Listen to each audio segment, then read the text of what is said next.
Olá, estamos aqui com mais um episódio do FGV Marketing Talks, o videocast que conta o processo de elaboração de papers em marketing. Hoje eu estou com o professor Carlos Eduardo Lourenço, professor doutor aqui pela EASP. Caê, bem-vindo. Muito obrigado, Felipe.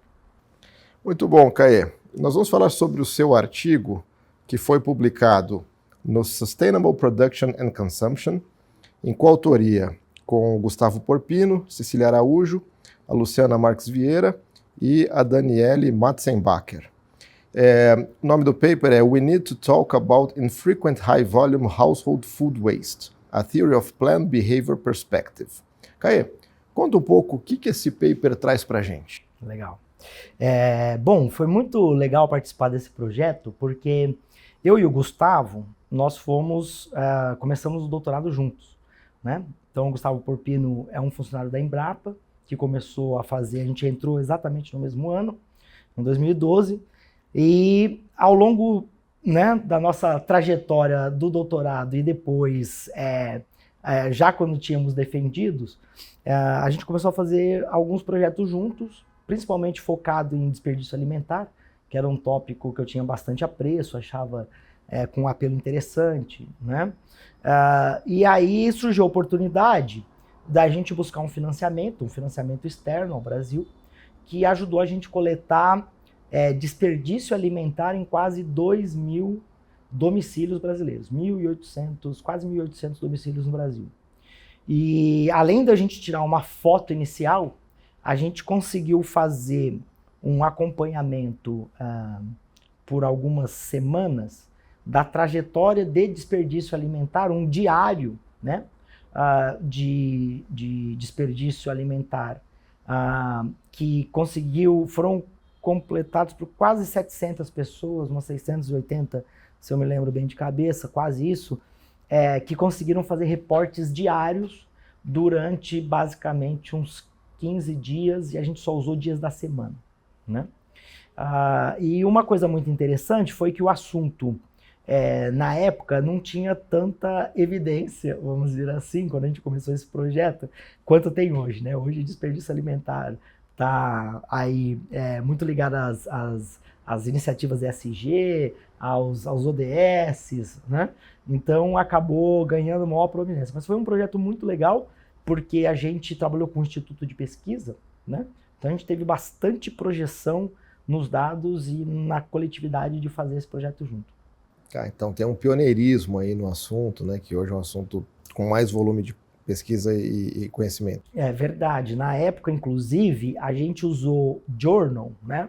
E o Instituto de Pesquisa parceiro, que foi a Mind Miners, estava também com um processo inovador que eles conseguiam coletar fotos, né, de alguns produtos em casa. Era uma plataforma que, pelo celular, acionava a câmera. Isso era meio novo, assim, era bem novo na época.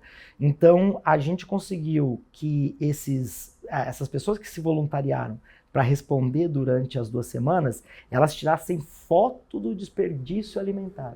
Então, a gente tinha um registro visual das quantidades reportadas, né, o que ajudou bastante na hora de aumentar a precisão que a gente tinha nos dados obtidos pelo processo.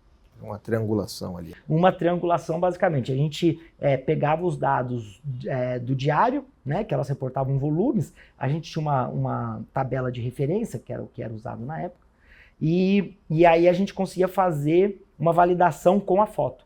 Então a gente acabou tendo quase 4.600, 4.700 fotos, porque esses 680 domicílios tiraram várias vezes, foram várias refeições ao longo de 10 dias. Então, ao todo, a gente conseguiu umas 4.700 fotos. A gente auditou 10%, porque na época não tinha AI ainda, né? Não tinha inteligência artificial, e a gente auditou para ver se as quantidades reportadas condiziam com a imagem que estava sendo reportada naquela data específica. Então, foi um projeto bem interessante na época por causa disso. Muito bom, né? Uma auditoria por amostragem, Exato. Presumo que é aleatorizada. Exatamente. E hoje em dia daria para processar essa informação 100%, e rápido. Muito bom. E, Caê, qual que era a pergunta de pesquisa e o que vocês descobriram nesse paper? Investigar desperdício alimentar em domicílio é uma grande dificuldade, né? Por quê? Porque a estrutura toda a gente consegue medir muitas e muitas perdas alimentares ao longo da cadeia. Então o pessoal consegue buscar muitos dados no campo, quanto que se produz e quanto que se perde. Depois no campo, para o transporte, para se armazenar, por exemplo, grãos ou outro tipo de cultura. Aí depois da armazenagem até o processamento, né? Esses são sistemas controlados, tem muito dinheiro envolvido, então, né, o que entrou e saiu basicamente é bem controlado. E aí isso é processado, a indústria processa, monitora o desperdício, aí isso é enviado para o varejo, que também monitora o desperdício, e aí vai para a casa das pessoas, que ninguém monitora. Né? Então, a gente tem que inferir esse desperdício alimentar que é feito dentro da casa das pessoas. Então, a ideia de tirar essa foto e de auditar através de um diário, né, eram métodos que na época eram os melhores para a gente conseguir fazer exatamente essa última milha, vamos chamar assim. Porque também muitas vezes o varejo faz bastante promoção, por exemplo, de frutas, legumes e verduras, o FLV, para poder acabar com o estoque. Mas se você, porque está barato, acaba levando 10 quilos de laranja para casa e só tem capacidade de consumir 5, você vai acabar desperdiçando 5 quilos, né? E vai acabar indo para o lixo. Só que esse é um lixo silencioso, porque ninguém está olhando, ninguém está monitorando. Cada casa, né, vai desperdiçar um pouquinho, né? E aí eu não tenho aquele grande impacto de dizer que eu perdi muito em algum lugar. Então, foi muito interessante, a pergunta de pesquisa era justamente isso, entender, essa foi a primeira pesquisa no Brasil, com esse nível de detalhe, com abrangência nacional, para se entender quais eram os níveis de desperdício alimentar dentro do domicílio das pessoas. Muito bom. E como é que você particularmente se envolveu com esse assunto, né, do desperdício alimentar, e como é que isso se relacionou aí como um campo de pesquisa seu na sua carreira de pesquisador? Legal. Bom, esse é um campo do comportamento do consumidor, né, que acaba, de alguma forma, sendo estimulado a não desperdiçar alimento, mas, de novo, eu brincava que com esse projeto a gente não pode gerenciar o que a gente não conhece, né? Eu não consigo gerenciar o que eu não tenho número. Então, essa tentativa de direcionador de quanto se perde nos domicílios, que o projeto acabou entregando, foi muito importante para pelo menos a gente entender qual era o tamanho do problema. E foi uma certa surpresa, porque a gente, né, com os resultados, a gente acabou não só vendo o tamanho do problema, mas o processo e a dispersão de como ele se dava, né?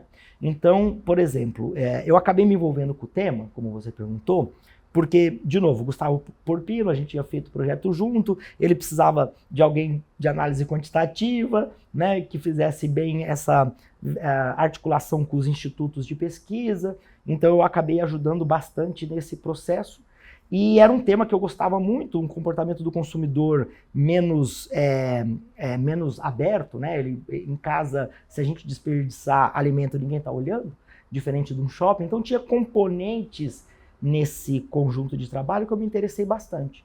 E era um assunto, eu sempre gostei de trabalhar com esses assuntos que permeiam a questão da segurança alimentar, de outros aspectos menos diretos assim do consumidor. Eu tenho uma carreira que passou pela área corporativa, né? Como você sabe, eu trabalhei com a área automotiva, e mesmo trabalhando na área automotiva, eu trabalhava com segurança no trânsito, porque eu achava um assunto importante para quem estava na área. Então, trabalhando com pesquisa agora no comportamento do consumidor, trabalhar com um assunto que não chamava muita atenção, mas que tinha um bem maior relacionado, foi uma coisa que eu me interessei bastante. E você continua pesquisando esse tipo de assunto, ou você já está numa transição diferente? Sim, inclusive para 2026 a gente está quase aí na iminência de conseguir um outro recurso para fazer uma repetição dessa pesquisa, né? Eu voltei a publicar com o Gustavo Porpino também sobre a economia circular na alimentação e como usar alimentos para não desperdiçá-los, mas com políticas públicas, que é a pegada da Embrapa. Então, teve várias ramificações que ajudaram bastante a entender melhor esse processo. E agora, o que aconteceu? A FAO, né, que cuida mais desse assunto dentro das Nações Unidas, acabou estipulando alguns processos normativos para se conseguir fazer um nivelamento de como se medir as coisas, né? Tá um pouco mais complexo, porque tá muito mais preciso, a gente precisa fazer gravimetria, né? Medir efetivamente o desperdício hoje, não dá para fazer por diário, como a gente fez na época, para ter uma validação, né, do resultado final, mas mesmo assim a gente consegue pensar em alternativas para tentar medir dessa forma, já usando métodos mais precisos e conseguir cada vez mais ter um resultado com maior precisão sobre o desperdício alimentar em domicílio. Muito bem. E aí na sua fala eu percebo que você sempre traz essa questão, né, a pesquisa, a contribuição como um esforço coletivo, que também dá para ver que tem 5 autores no paper, se eu não me engano. Fala um pouco sobre a construção dessa rede de pesquisadores, né, desde o início, como é que ela se desenvolveu, né, a cooperação e até hoje, né, como é que está esse time. Ótimo. A Luciana Vieira é uma das coautoras, né? A Luciana é da área de operações e foi muito interessante porque ela vinha olhando este tema, né, até o varejo. Então ela cuidava da cadeia como um todo, principalmente olhando o desperdício alimentar e uma série de outros assuntos dentro da cadeia alimentar com diversos projetos que ela tinha. E aí casou muito com o que a gente estava fazendo, né? O projeto da Embrapa também olha muito a cadeia, é muito importante para eles entender esse processo até o varejo. Então foi um projeto de extrema complementaridade, né?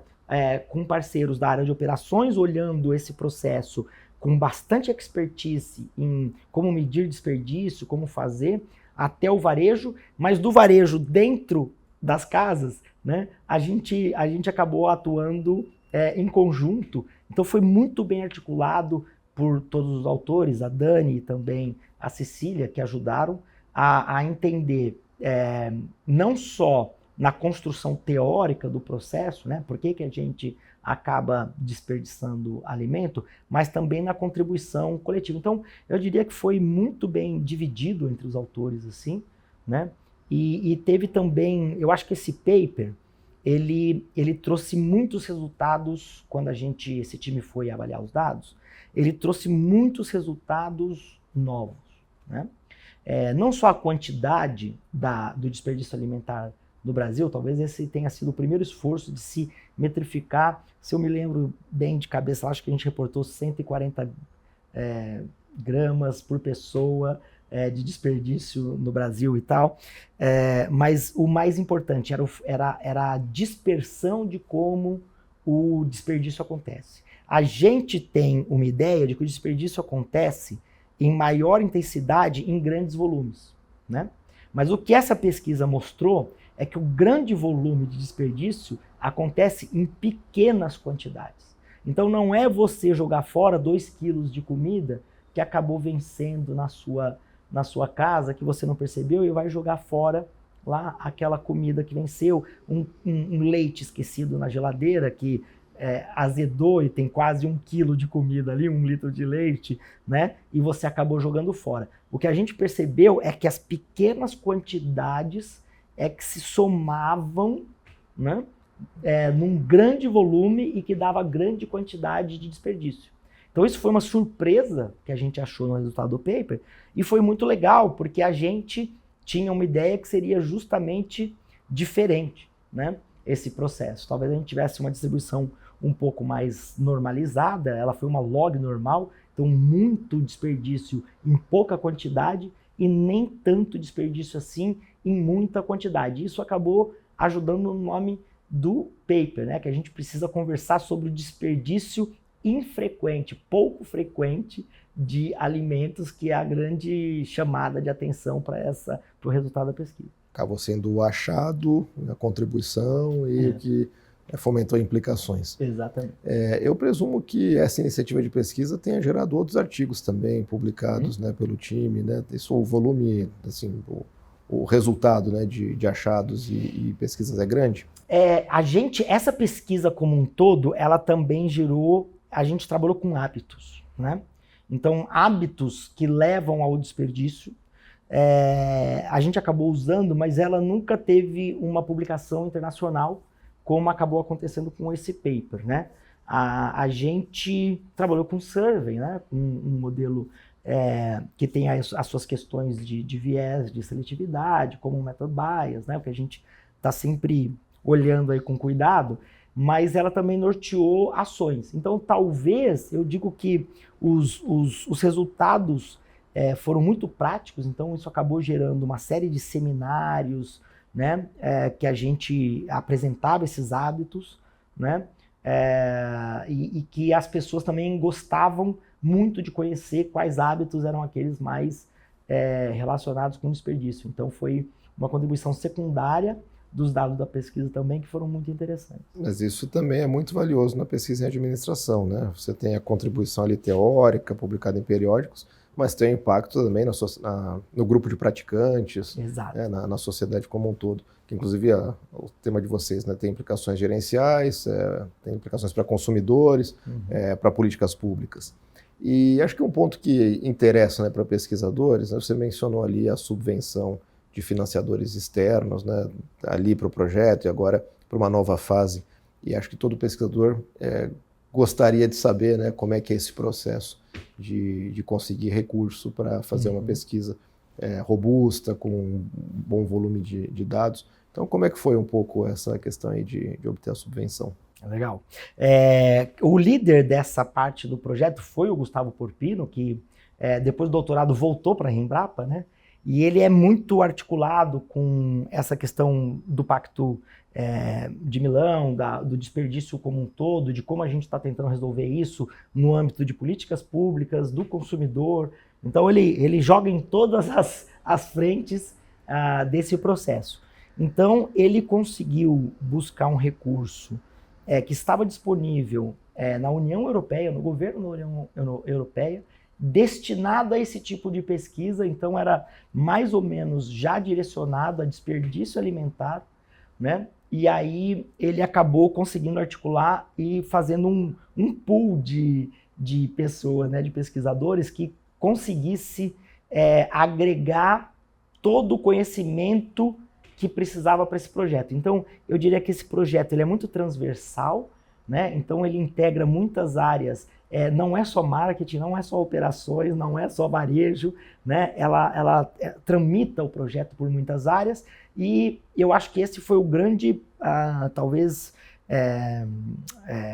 ponto forte do projeto que o Gustavo conseguiu trazer para custear a pesquisa. A pesquisa não foi barata, foi cara, né? Foi bem cara, porque a gente tinha que entrar na casa das pessoas, fazer coleta de dados sequencial, né? Quase uma série temporal aí, longitudinal, o estudo pequeno, né? 2 semanas, mas a gente usou, na verdade, quase 3 semanas e 10 dias de coleta, né? Então, assim, foi difícil, mas ele que articulou, conseguiu nacionalizar através de agências locais para poder fazer essa transferência, né? E aí a gente conseguiu aplicar o recurso. Mas realmente é uma coisa interessante, porque esse assunto talvez está mais maduro em mercados, né, do mundo desenvolvido, né, como tema de pesquisa, e eles são mais sensíveis a esse tipo de projeto para mostrar a evidência. A gente conseguiu trabalhar com isso. Esse possível projeto do ano que vem também é financiamento externo. Vamos ver se a gente consegue colocar um financiamento nacional, né, para tentar alavancar aí ainda mais a precisão dos dados. Até porque há iniciativas de cooperação, né, com agências externas, né, ao Brasil e as agências nacionais, e pesquisadores devem ficar atentos a isso, porque são oportunidades, né? Exatamente. Muito bom. E Caê, processo de escolha do journal, né? Como é que foi escolhido esse journal? E submissão e rounds, como é que foi isso? Muito bom. Na época, né, a gente começou com boas aspirações, né? Então a gente começou com journals de médio para grande, então ABS 3, né? Mas naquele momento, como eu te falei, acho que o assunto não era tão hot topic, assim, não estava tão latente. Mas era importante porque esse journal, em sustentabilidade, ele é uma grande referência, né? E principalmente com a questão de consumo, né? Tá no próprio nome do journal, então foi uma questão natural de migrar, né? A gente tentou com esse projeto o Food Policy, por exemplo, né? Que era um journal de maior expressão. Talvez a gente não conseguiu fazer tão clara as conexões e mostrar o valor da pesquisa para políticas públicas do jeito que eles imaginavam lá, né? Mas a hora que a gente achou, né? Todo paper acha o seu caminho, acha o seu lugar, né? Foi muito legal porque ele é bem citado e ele é uma referência para a gente no Brasil, né? Quanto ao primeiro valor de desperdício alimentar, né? Então foi muito interessante porque com a publicação desse paper, tanto eu quanto o Gustavo acabamos no Jornal Nacional, porque acabou sendo uma grande referência. Aí a gente deu uma entrevista no Jornal Nacional, agora no blog, né? Então foi uma coisa muito interessante, assim. E é interessante isso, né? Porque muitas vezes um journal especializado, ao longo do tempo você vai ganhando, né, estofo na discussão, o artigo vai ser mais citado, vai gerar impacto também na mídia não necessariamente acadêmica, né, uma mídia mais praticante, mais gerencial, até para o público comum. E fala um pouco sobre os rounds, né, o processo de avaliação e volta, né, desse paper até ele ficar pronto para publicação. Ele chegou, como a gente mandou para esses journals, né, de maior reputação, ele chegou mais ou menos maduro para o SPC, né? O Sustainable Production and Consumption. No sentido de que a gente ainda teve 2 rounds, né, para talvez ajustar o fit com a revista, falar um pouquinho mais, né, de consumo. A gente tinha imaginado ele no começo para falar mais de políticas públicas, né, mas foi muito legal porque, de novo, a gente percebeu que os editores e o editor associado tinha gostado do assunto, né, estava indo bem assim na receptividade do paper, ele já estava num nível de maturidade bom. Então, apesar de terem sido uma major e uma minor, a major era uma major, mas não era aquela major, assim, né, muito difícil da gente conseguir passar. Deu trabalho, todo mundo trabalhou em coesão, mas foi muito interessante porque a gente melhorou muito para o público que era foco do periódico, né? Então isso foi uma coisa muito legal, porque a gente conseguiu trazer o assunto mais para consumer, né? Então falar as implicações para o próprio varejo, para os consumidores, né? Algumas contribuições que eram pertinentes ao journal e que a gente foi direcionado pelos revisores e editores a ir para esse sentido. Então, no final das contas, ele ficou um paper melhor, muito legal, a gente tem orgulho desse paper, né? Então, a gente acha que agora o assunto está ainda mais quente, né? Então, talvez um novo round venha aí a ter novas contribuições e novos journals. Aí. Muito bom. Então, eu entendo aqui que os rounds contribuem muito na questão do posicionamento. Do posicionamento, foi muito isso, porque a gente não teve tanto que trabalhar os dados mais, né? A gente fez uma análise inicial muito forte em relação à distribuição, robustez, análise de sensibilidade.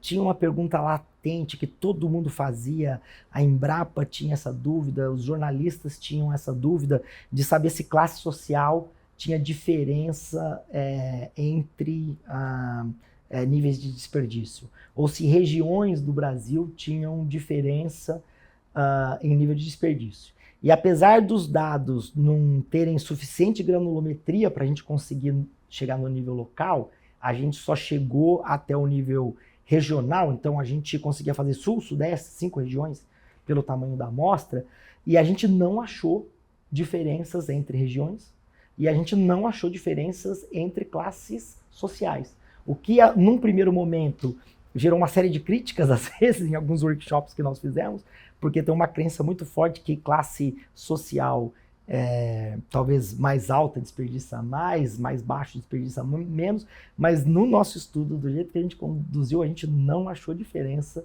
em classe social e regiões do Brasil. Né? Então, talvez um estudo mais amplo, com mais dados, maior granulometria, mostre essas diferenças. A gente não conseguiu achar com 1.800 respondentes e 680 domicílios. Sem dúvida, oportunidade para pesquisa futura, mas de toda forma, né, identificar que vieses prévios não necessariamente estão corretos também é uma grande contribuição. A gente tem que sempre dar chance para nossas hipóteses estarem erradas, né? Senão não é ciência de verdade. Caê, muito obrigado pela conversa. Prazer, Felipe. Um relato rico, o tema super relevante, e parabéns pelo artigo, pela trajetória. E volte sempre. Muito obrigado, voltarei. Um grande abraço.